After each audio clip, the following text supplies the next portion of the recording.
They walked into the resort lobby laughing. My parents. My sister Susan. Her 2 kids, Noah and Haley, all present and accounted for. Chatting. Smiling. Carefree. Like nothing had gone wrong. But my daughter Lily wasn't with them. I kept glancing past them, thinking maybe she was trailing behind. Maybe she stopped at the restroom or grabbed a drink. But no one looked back. No one seemed concerned. My husband Marcus was standing beside me. I felt him shift slightly, noticing the same thing. His hand moved to mine. Instinctively. "Where's Lily?" I asked. My voice came out sharper than I intended. But I didn't care. My gut had already started to tighten. Dad waved me off. "She lost her passport during the layover. She's probably on the next flight." "The layover," I repeated. "Sudan," he said casually. "Cheaper route. Your mother found a great deal." "Sudan." I turned to Marcus, his eyes already narrowing. "She lost her passport. In Sudan." Mom nodded like it was an unfortunate, minor inconvenience. "She's fine. We told her to stay near the airport desk." He blinked. "Processing. You rerouted our daughter through Sudan. She lost her passport. And you left her there. She's 18. My sister Susan added, "Not a baby. She said she'd figure it out." Then Noah laughed. You should have seen her face when she realized. It was hilarious. Haley snorted. She was so dramatic. Almost crying. Like full panic mode. And they laughed again. Right there. In the middle of the resort lobby. While my daughter, Lily Harper, 18 years old, was alone in a high-risk foreign country. With no passport and no one to help her. They laughed. That's when I knew. This wasn't a mistake. This was betrayal. It was supposed to be a celebration. 2 decades of hard work had finally paid off Marcus, and I had hit a major milestone with our consulting firm. We'd built something solid from scratch. And I wanted to mark the moment with something meaningful. A family vacation. One where we could all be together. No work. No distractions. Just sun. Food. And laughter. So I paid for everything. The beachfront resort. Group excursions. Even the flights. Which weren't cheap. It wasn't about showing off. It was about reconnecting. About healing old wounds. I wanted Lily to be surrounded by family, by people who claimed to love her. Maybe I was naive. My family has always been complicated. My parents, Richard and Marie, have a long history of ignoring things that made them uncomfortable. My sister Susan, she could do no wrong. Even growing up. If she snapped at a teacher or broke a window, it was chalked up to her creative spirit. Me, I got grounded once for questioning a Bible verse during dinner. Susan had 2 kids, Noah, 12, and Haley, 14. She raised them alone after her divorce. And ever since then, the family treated her like some kind of heroic martyr. Every time her kids misbehaved, talked back. Threw tantrums. Destroyed furniture, it was. Parenting is hard. But if Lily so much as frowned at a family joke, it was. She's too serious. Lily is smart. Brilliant. Actually, science competitions. Scholarships. Honors classes. But no matter what she achieved, it was never quite enough. She should try sports. My mom once said. Watching Lily read a book at the beach. She's 5 too. I replied. With asthma. She could still try. And when Lily won a regional math championship, my dad's response was, that's good.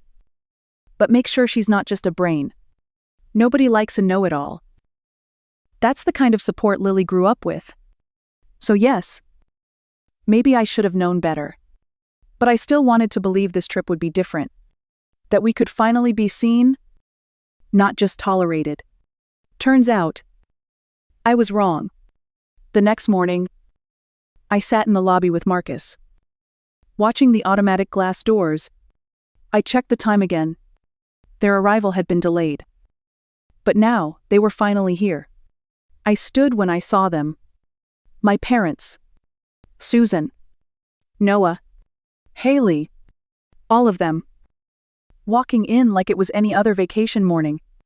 Laughing about airplane food. Joking about sandals that got lost in a security bin. But Lily wasn't with them. I looked again. Waited. She must be behind them. Maybe in the bathroom. Maybe just outside. Taking a call. No. No one looked back. No one even mentioned her. Marcus tensed beside me. His fingers twitched near his pocket. Probably reaching for his phone. "Where's Lily?" I asked. Already knowing I wouldn't like the answer. "She lost her passport," Dad said with a shrug. "She'll catch the next flight." "What do you mean she lost it? Where?" "The second layover," Mom answered. I frowned. Second, I thought the flight was direct after London. Susan jumped in. "We found a cheaper deal. 2 layovers." Richard pushed the agent until they gave us a route that saved almost $600. "Where was the second layover?" I asked again. More sharply. Dad smiled like he was proud. "Sudan." The name hit like a slap. "You routed my 18-year-old daughter through Sudan without telling us. There were plenty of seats." Mom said, "And she's 18. She's not a child." "But she lost her passport. She said she had it." Susan cut in. I looked around. Everyone avoided my gaze. Except Noah, who grinned. You should have seen her face when she realized she couldn't board. It was so funny. Haley laughed. She freaked out like we were in a war zone or something. My mouth went dry. "You left her there," I said. "In Sudan. Alone. Without a passport." Mom crossed her arms. "She told us she'd handle it." "She's smart," Dad added. "You've always said that." Marcus stepped forward now. Voice calm but tight. "Why didn't one of you stay with her, just one adult? We had to make the flight." Susan replied. "It's not like we could all miss it." "Yes," I said. "You could have. You should have." No one answered. And that silence, that casual silence, told me everything I needed to know. That silence wasn't new. It was the same silence I'd heard my whole life, when something hurt me and no one wanted to acknowledge it. The same silence that followed every offhand remark about Lily's hair being too wild or her voice being too aggressive. The same silence that fell after she was told to smile more. To speak less. To not act out when she asked hard questions. And now, they'd left her in Sudan. She was being dramatic. Susan said. As if it explained everything. She kept saying it was unsafe. Pulling up articles on her phone. Acting like we were dragging her into danger. She wasn't being dramatic. I said. She was being cautious. She watches too much TikTok. Haley muttered. She thought we were going to get kidnapped or something. She's 18. Mom added. She has to learn to handle things. Marcus' voice dropped. Not when she's been abandoned in a high-risk country without documents. That's not a learning experience. That's a crisis. Noah, still smug, looked up and said, I mean, her dad's black. Right, so she blends in better than we do. The air left the room. Marcus's jaw tensed. Susan's face paled. He didn't mean it that way. I stared at my nephew, then at my parents. And something shifted in me, not loud. Not sharp. More like a door quietly closing. Because that's what this was. This wasn't just a mistake. This was years of disregard, culminating in one awful choice. I asked you all to check your bags. I said, voice low. I wanted to be sure. But now I need to ask again. Are you absolutely sure you didn't accidentally pack her passport? Everyone got defensive. Dad huffed. Mom scoffed. Susan rolled her eyes. We're not the enemy here. She snapped. But then, Noah looked away. Haley suddenly found her phone very interesting. And Susan said something she couldn't take back. It was already too late. What did you want us to do? I turned slowly. Too late for what? She froze. Dad stepped in. It's not like we planned this. Marcus moved beside me. You found it, didn't you? No response. I took a breath. You found her passport, after she couldn't board the plane. And you left her anyway? Still. Silence. Then Noah mumbled. I just hid it. As a joke. And that was the moment everything snapped into place. Noah stood there, staring at the floor, like his feet might open up and swallow him. I just hid it, he repeated. She was being annoying, going on and on about how dangerous Sudan was. I thought she needed to chill. You hid her passport, I said slowly.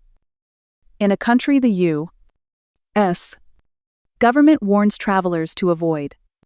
And then you all left her there. She was being dramatic. Mom said again. She was right. Marcus replied. She's an 18-year-old girl.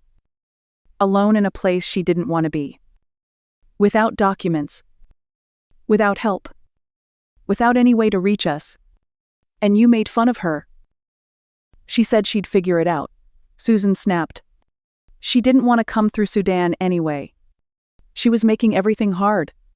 Honestly, it just happened.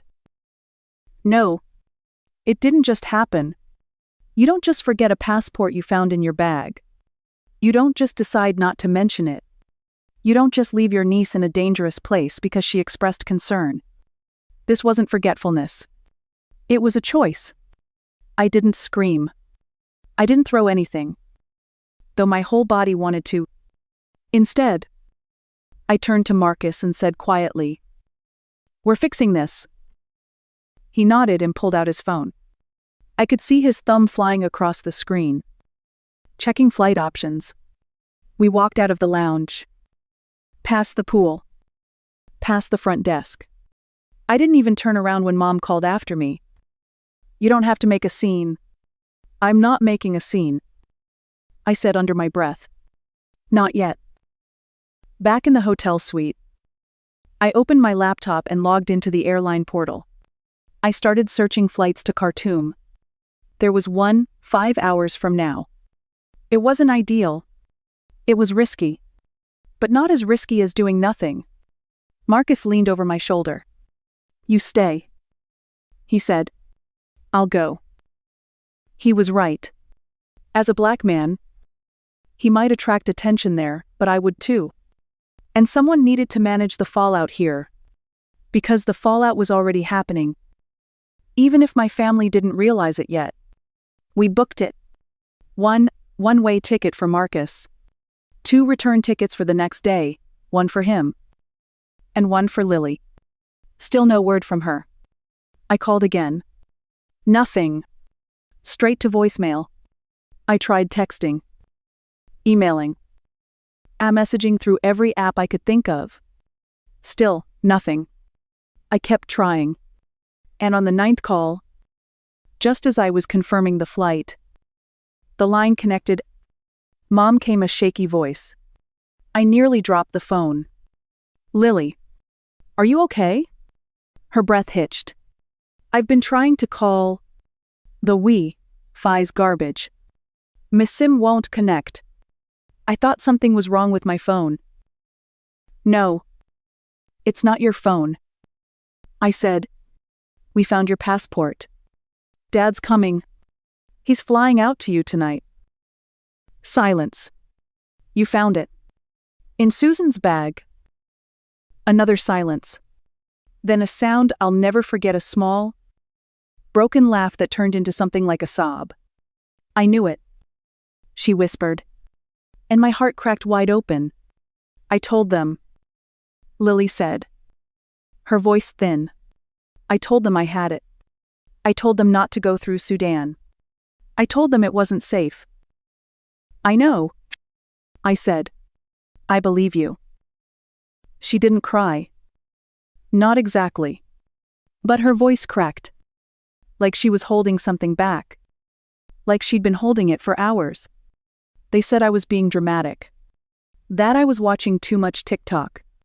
That airports are just airports. No matter where you are. I could hear the background noise, voices calling out in Arabic. An intercom system crackling. The echo of footsteps on concrete floors. They almost made me leave the terminal. She said. I told them I was waiting for someone. I found this little food stand and sat there pretending to be on a call. I haven't moved. It's loud and gross and weird. Her voice dipped again. Some guy asked if I was married. Another offered to help if I owed him a favor. I didn't know what to do. I just kept pretending I was texting someone. I pressed my hand to my chest, as if I could hold her fear in my own body and take it away from her. You did everything right. I said. You stayed put. You stayed smart. You stayed safe. Is Dad really coming? He's already packing. You'll see him in the morning? Just hang in there a little longer. There was a pause on the line. Can you tell him to hurry? I nodded. Even though she couldn't see me. He's moving as fast as he can. When I hung up, I didn't cry. I didn't scream. I sat in silence, listening to the buzz of the mini fridge, the sound of Marcus's suitcase being zipped shut in the other room. Then I opened the hotel's group booking portal. One by one, I selected each reservation. Susan's room, my parents' suite, the family block I had paid for in full. And I canceled every single one. They could figure it out. If they were clever enough to reroute my daughter through Sudan, they could certainly find a way to book their own hotel room, preferably one without air conditioning, or beach access, or patience. Because we weren't done. Not yet. The knock came early the next morning. Not a polite tap. Not even an impatient one. This was loud. Persistent. Angry. The kind of knocking that echoes through tiled hotel hallways and wakes up guests 3 doors down. I stepped into the hallway just in time to hear someone shout. You can't do this, we have children. A calm voice responded. Sir. Your reservation was cancelled. Checkout time has passed. If you do not leave voluntarily, we will be forced to notify local authorities. Another bang. Then a child crying. And then my mother's voice tight. Brittle. Coated in indignation. This is an outrageous overreaction. I slipped back into our room and shut the door. Not to block them out. To stop myself from laughing. They had tried to spin the story the night before. Susan banged on my door, like I owed her an explanation. My mother showed up with her best, "This isn't how we raised you" face. But I wasn't that girl anymore. I opened the door just enough to see their faces. You canceled the rooms without telling us, my mother hissed. I thought I'd let the front desk break the news. That's cruel. Susan snapped. Even for you. Cruel, I said. Blinking. You rerouted my daughter through a high-risk country. You left her in an international transit zone without documents. Then you mocked her. She lost her passport, my father barked. She didn't lose it. I said, Noah took it. You found it. And you said nothing. So no, I'm not paying for your vacation. You're punishing all of us. Mom said, You punished yourselves. I replied, All I did was stop funding it. Mom took a step closer, trying to tower over me like I was still 15. "We have kids with us," she said. "Haley's crying. Noah's scared. Are you seriously going to make us move hotels? I'm not stopping you." Susan's face twisted. "So that's it. One mistake. And we're cut off." "One mistake," I repeated, my voice sharp. "You didn't forget a birthday card. You stranded my daughter. That's not a mistake. That's sabotage." No one said a word. "This conversation is over," I said. And I shut the door. Behind it, I heard more arguing. The manager's voice again. Something about policy. My father threatening legal action. I poured myself coffee. Let them figure it out. We weren't finished yet. Marcus and Lily landed that evening. I was already waiting in the lobby when they walked in. He looked tired, jet-lagged, but alert. She looked different. Same face. Same curls pulled into a bun. But something behind her eyes had changed. The girl who left was cautious. The girl who returned had learned something about the world and about the people she trusted. She didn't run to me. She didn't cry. She just walked up, wrapped her arms around my waist, and said quietly, "Do we have to go anywhere else?" "No," I said. "We're not going anywhere." We stayed another week, just the three of us. We ate grilled fish by the beach, the kind that flakes off the fork. We swam in warm turquoise water. We read books under umbrellas.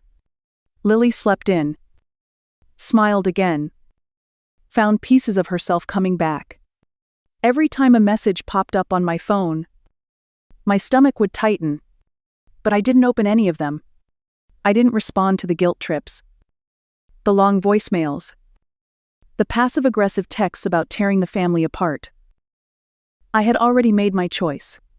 When we got home, I stopped everything. No more monthly check-ins with my parents. No more support for Susan's rent. No more covering my dad's medical co-pays or helping book summer camps for the kids. Nothing. I didn't write a dramatic letter. I didn't post a rant online. I just stopped. A few months later, during tax season, my mom texted to ask if we were still paying the insurance premiums on their house. I replied with one word. No. Silence. I told Marcus I felt guilty. He shook his head. "You know what guilt is. It's the echo of a boundary you should have set years ago." He was right. They thought what broke me was the betrayal. But it wasn't. It was the realization that I didn't need to scream to be heard. I didn't need to fight anymore. All I had to do was walk away. And for the first time in my life, I didn't feel like the outsider. I felt free. Maybe I overreacted. Maybe canceling their hotel rooms and return flights was petty. Or maybe it was the only thing that made them feel even a fraction of what Lily went through. Stranded. Unseen. Disposable. Because this wasn't just about a passport. Or even Sudan. It was about years of being told we were imagining things. Years of brushing off microaggressions. Years of believing that if we just gave enough, loved hard enough, stayed quiet enough, they would change. But they didn't. And they won't. Sometimes. Protecting your child means becoming someone your family won't like. Sometimes it means walking away from people who raised you because they refuse to see who you've become. That's not revenge. That's self-respect. So if you're wondering whether I regret it, I don't. I don't regret protecting my daughter. I don't regret drawing a line and saying, "You don't get to treat us like that anymore." And I don't regret showing my child that love doesn't always sound soft, but it always shows up. What about you? Have you ever had to walk away from family to protect yourself or someone you love? Have you ever been called dramatic or too sensitive when all you were trying to do was survive? I'd really love to hear your story in the comments. And if this one resonated with you, or made you think about your own boundaries. Don't forget to like this video, share it with someone who might need it, and subscribe to the channel for more real, raw stories like this one. Because here, we don't sugarcoat the hard stuff. We speak it clearly, calmly, and when needed, we make moves.